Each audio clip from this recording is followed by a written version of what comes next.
संभल में आज भी हो सकती है बुलडोजर कार्रवाई। गैर कानूनी कब्जे के खिलाफ आज भी मुहिम। और कल पार्लियामेंट के घर के बाहर यहाँ पर जिस तरह से बुलडोजर से कार्रवाई को अंजाम दिया गया था, संभल में तशद्दुद के बाद गैर कानूनी कब्जे के खिलाफ कई दिनों से बड़ी कार्रवाई को अंजाम दिया जा रहा है। संभल के रुकन पार्लियामान जियाउर रहमान बर्क के घर के एक हिस्से पर भी बुलडोजर कार्रवाई की गई थी और ऐसे में यहाँ पर उम्मीदें ये जाहिर की जा रही है कि आज भी बुलडोजर गरज सकता है, क्योंकि लगातार संभल में इंतजामिया की तरफ से एक के बाद एक बड़ा एक्शन लिया जा रहा है।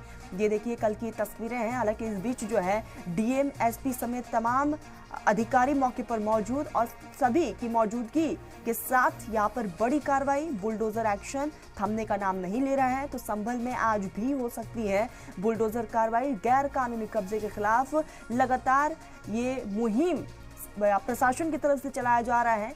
कल हमने देखा कि किस तरह से पार्लियामेंट के घर के बाहर बुलडोजर कार्रवाई की गई है।